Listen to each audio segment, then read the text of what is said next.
नमस्कार सभी मेरे प्यारे दोस्तों को एग्री फार्म फ्रेश एफपीओ एटा में आप सभी का बहुत बहुत स्वागत है।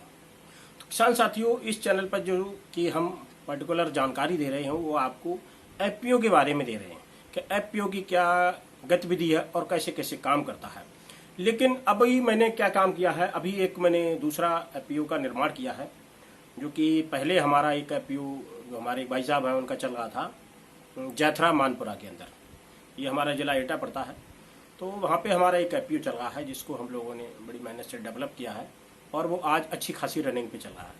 जिसके मैं जैसे पीछे आपको इसमें वीडियो दिए थे, जो प्रगतिशील विनोद चौहान जी थे, उनके सानिध्य में वो एफपीओ कार्य कर रहा है। तो अब क्या हुआ है कि एक एफपीओ हमें दूसरा मिला, तो अब हम उसको डेवलप कर रहे हैं। अब इसमें जो नए लोग एफपीओ बनाने जा रहे हैं उनके लिए एक विशेष सूचना है। विशेष सूचना वो ये है, अगर आपने इन चीजों का ध्यान नहीं रखा तो आपका एफपीओ कभी भी कामयाब नहीं होगा और आप कभी भी एफपीओ से कुछ नहीं ले पाएंगे। साल 2 साल में आप उसको बंद करके बैठ जाएंगे, अपना नुकसान के अलावा आपको फायदा एक नए पैसे का भी होने वाला नहीं है। जैसे कि सबसे बड़ी बात एफपीओ के अंदर ये आ रही है कि कोई भी अगर एक एफपीओ का निर्माण होता है तो उसको क्या करती है सरकार, एक एनजीओ को देती है। वो उस एनजीओ को देती है जो उस क्षेत्र में पहले से एक्सपीरियंस होल्डर होना चाहिए। अब वो एनजीओ होता है सीबीबीओ, उस सीबीबीओ एनजीओ को देता है। अब सीबीबीओ जो एनजीओ होता है वो क्या कार्य करता है, एफपीओ को डेवलप कराता है। क्योंकि सरकार की जो योजना है, उस सरकार का ये सिस्टम है कि देखो किसान को तो कुछ पता है नहीं इसके बारे में, और वाकई में किसान को कुछ भी नहीं पता। और अगर आप एक किसान की कंपनी बनाने जा रहे हैं तो किसानों को जब उसके विषय में कुछ पता ही नहीं है तो वो फिर उसमें काम कैसे करेगा और उसको आगे कैसे ले जाएगा।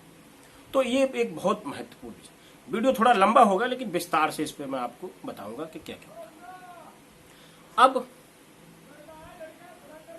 एफपीओ जो है वो एजेंसी आपसे दस्तावेज मांग लेती है, बोर्ड ऑफ मेंबर्स की। बोर्ड ऑफ मेंबर्स के दस्तावेज मिलने के बाद उसको वो रजिस्टर्ड कराती है। उसका मैंने एक पीछे वीडियो दे रखा है कि किस तरीके से बोर्ड ऑफ मेंबर बनते हैं। तो अब वो रजिस्टर्ड करा देती है कंपनी। रजिस्टर्ड कराने के बाद अब उसका काम क्या होता है, बैंक में खाता खुलवाने का।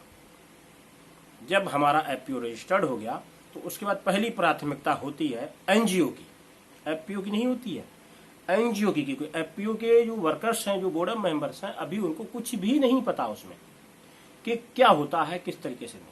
अब क्या होता है, एफपीओ जो बन रहे हैं वो लोकल क्षेत्रों में बन रहे हैं। लोकल का मतलब ब्लॉक स्तर पर।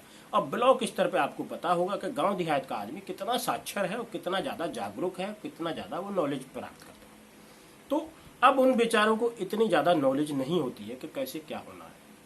अब वहां पे जो एनजीओ मक्कारी कर रहे हैं, मैं आपको हकीकत बता रहा हूं, एनजीओ मक्कारी कर इस चीज को, अगर इस वीडियो को कोई भारत सरकार का अनुयायी देख रहा है जो एफपीओ से ज्वाइंट है, तो वो इस चीज की जांच कराए।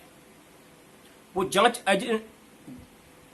एनजीओ की नहीं कराए, वो सीधा जिस एफपीओ का निर्माण कराया एनजीओ ने, वो अपने नुमाइंदे भेजकर सीधा एफपीओ के मेंबरों से संपर्क करेगा और उनसे पूछे कि आपको एनजीओ कितनी हेल्प कर रहा है जिसके आप उसको पैसे दे रहे हैं। ऐसा नहीं वो मुफ्त में कर रहा हो, उसको भारत सरकार पैसे देती है और वो इस बात के लिए पैसे देती है कि आपकी एनजीओ को वो डेवलप कराए। आपका बैंक में अकाउंट खोलना, आपके साथ प्रॉपर उनका एक आदमी होना चाहिए जो आपकी खाता खुलवाने में जो है आपकी हेल्प करे। लेकिन होता क्या है, कोई नहीं आता। सच्चाई तो यही है, 90% एनजीओ फ्री का पैसा खा रही है और ये भारत सरकार खिला रही है। मैं किसी सरकार के विरोध में नहीं हूं, लेकिन सरकार को ये मैं बताना चाह रहा हूं कि ये एनजीओ को जो आप देते हो तो इनका क्या आपने मानक स्तर रखा जांच पड़ताल का? क्या आप कागजों में आप भी कार्रवाई पूरी करके उसको निपटा दोगे? नहीं, ऐसा नहीं होता। अगर आप ऐसा नहीं कर रहे तो आप इसके बराबर के दोषी हैं। किसान का भला तभी होगा जब आप सतर्क, एक्टिवनेस से काम करेंगे, ईमानदारी से काम करेंगे, तो किसान का भला होगा। नहीं तो जैसे सरकारें खा रही थी अब एनजीओ खाने लगे। तो उसका अब क्या होता है, नियुक्ति हो गई, चलो खाता आपने जैसे तैसे खुलवा लिया। खाता खुलवाने के बाद अब आपने जो बोर्ड ऑफ मेंबर्स ने सीईओ की नियुक्ति की, सीईओ, तो सीईओ का काम क्या होता है? वो ये काम होता है कि वो ऑफिस वर्क देखे, ऑफिस का जितना भी मैनेजमेंट है वो सब देखे, कंपनी का जो बनी हुई है उसकी गतिविधियों पे नजर रखे और उसकी फाइनेंशियल हेल्प क्या है क्या नहीं है वो अपने हिसाब से उसका बनाए मार्गदर्शन। तो ये काम होता है सीईओ का कंपनी के अंदर। अब एजेंसियां क्या करती हैं, क्योंकि सीईओ को एक मिलती है फिक्स सैलरी 3 साल के लिए। अब ये सोचती हैं एजेंसियां कि सीईओ को तो मैंने खरीद लिया, अब जितना भी फील्ड का वर्क है वो सीईओ ही करेगा। अगर सीईओ ही सारा कुछ करेगा तो भाई मेरे तो पल्ले पड़ी नहीं, फिर ये एनजीओ किस लिए दिया गया? एनजीओ का काम क्या ऑफिस में बैठ के कुर्सी तोड़ने का है क्या? ऐसा नहीं होगा। एनजीओ का काम होता है सारा फील्ड वर्क का। एनजीओ का काम होता है कि किसानों से संपर्क कराए, बोर्ड ऑफ मेंबर्स का, उनको मोटिवेशन करे, मोटिवेट करेगा तभी किसान उसमें शेयर धारक बनेगा। जब तक हमें बोर्ड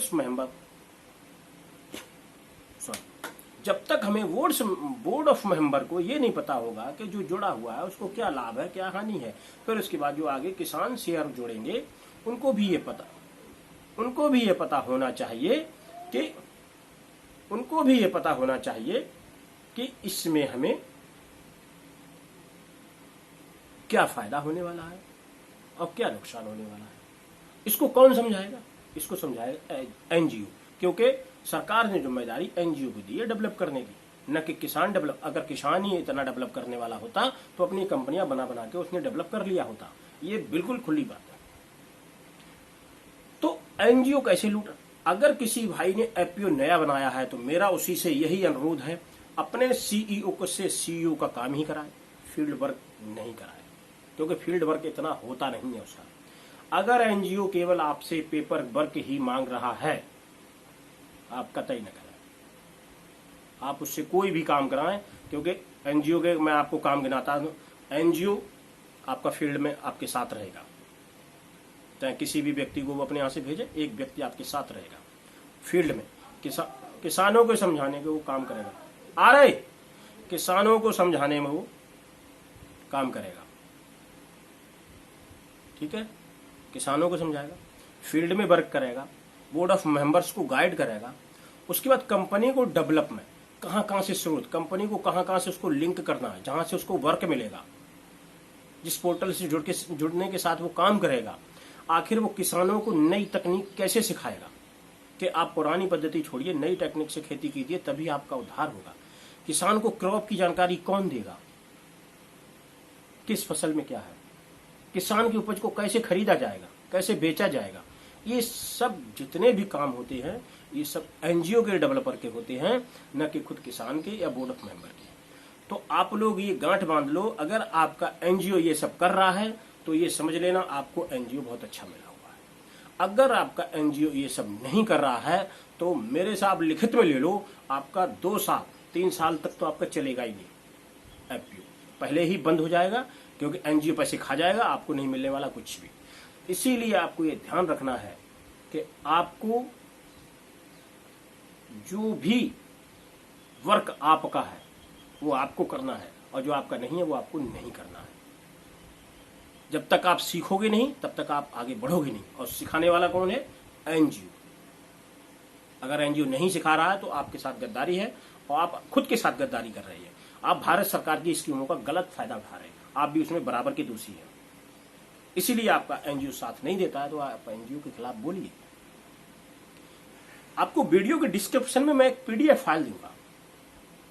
उस पीडीएफ फाइल में क्या है कि जो एपीओ का निर्माण होता है उसमें जितनी भी एजेंसियां जो एनजीओ मिलकर काम करते हैं उनका पूरा बेसिस है कि कौन सा एनजीओ कौन से एपीओ को डेवलप करता है और क्या कार्य है बोर्ड ऑफ मेंबर्स के, क्या कार्य है सीईओ के, और क्या कार्य है एनजीओ का। इसमें आपको विस्तार से पूरी, क्योंकि सरकारी पोर्टल की जानकारी है, आपको इस पीडीएफ फाइल में A to Z जानकारी मिल जाएगी।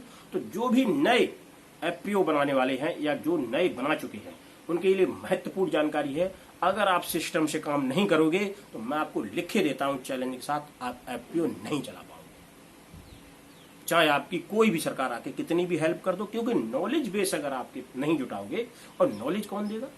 आपको एनजीओ देगा। जब एनजीओ आपको अपने साथ फील्ड में नहीं ले जाएगा, अगर वो 10 मीटिंग करा देगा आपके साथ में, तो 12 मीटिंग आप अपने आप ही कर लोगे, क्योंकि आपको उससे नॉलेज प्राप्त हो गई है। और अगर आपको नॉलेज प्राप्त नहीं है तो आपसे एक भी किसान नहीं जुड़ेगा, क्योंकि किसान का सीधा मकसद है, अगर आप बेनिफिट दे सकते हो तो हम आपके साथ खड़े हैं, अगर आप बेनिफिट्स नहीं दे सकते हो तो हम आपसे जैसी कर रहे हैं वैसी करेंगे। वो नहीं जुड़ता है, क्योंकि उसको इन सब चीज़ों से डर भी लगता है। दूसरा, वो आपकी कंपनी में इन्वेस्ट क्यों करेगा जब तक उसको प्रॉफिट नहीं होगी, जब तक आप उसको प्रॉफिट के बारे में समझाओगे नहीं। वो आपको इन्वेस्टमेंट तब करेगा जब आप उसको प्रॉफिट समझा दोगे। तो ये थे पूरे नए एफपीओ वालों के लिए गाइडलाइन। अगर आप लोग इन बातों को ध्यान में रखे चलोगे तो आपका एफपीओ दिन दुगनी रात चौगनी तरक्की करेगा, और आपको ग्रोथ करने से कोई रोक नहीं सकता है, क्योंकि हुनरमंद को कभी कोई रोक नहीं सकता। और अगर आप हुनरमंद नहीं हो तो दोष आप चाहे सरकार को देना, चाहे आप एनजीओ को देना, चाहे खुद को देना, लेकिन गलती सबसे बड़ी आपकी ही होगी, क्योंकि उस एफपीओ को आप ही चलाने वाले हो। एनजीओ ज्यादा से ज्यादा 3 साल, बहुत ज्यादा 5 साल आपके साथ रहेगा, उसके बाद वो कंपनी आपकी है, आपको ही डेवलप करके चलानी है। जितनी आप ग्रोथ करोगे उतना आप अपने किसानों का भला कर सकेंगे। अगर आपने ये सब नहीं किया तो आप अपने साथ तो दगा करेंगे ही, अपनी पूरे ब्लॉक स्तर के किसानों के साथ भी आप गद्दारी कर रहे हैं। तो इसीलिए आप इसको ध्यानपूर्वक बात को सुन लीजिए कि ये जो भी नियम और प्रोटोकॉल हैं, इन्हीं के तहत आप एनजीओ को प्रेरित कीजिए कि जी ये पीडीएफ फाइल है मेरे पास, और आप देखिए इसमें कि किस तरीके की गाइडलाइंस है। अगर आप इनको फॉलो नहीं करोगे तो हम आपके साथ नहीं चल पाएंगे, हम आपकी शिकायत कर देंगे। आपका राइट बनता है उनके खिलाफ शिकायत करने का, तो आप शिकायत कर सकते हो। इसीलिए मैंने इसको पीडीएफ फाइल को इसमें मैं मेंशन कर रहा हूं। डिस्क्रिप्शन में आपको पीडीएफ फाइल मिल जाएगी, उसका मैं दे दूंगा लिंक, उस पर आप जाइए और पूरा विस्तार से पढ़िए, और पढ़ने के बाद आपको पता लग जाएगा कि एनजीओ हमारे साथ क्या अच्छा कर रहा है, क्या बुरा कर रहा है। मैं ये नहीं कहता सारे एनजीओ खराब हैं, एनजीओ के बिना ये डेवलप भी नहीं होता है, लेकिन 90% चोर आ गए जो केवल पैसा खींचना जानते हैं और कुछ सिखाना नहीं जानते।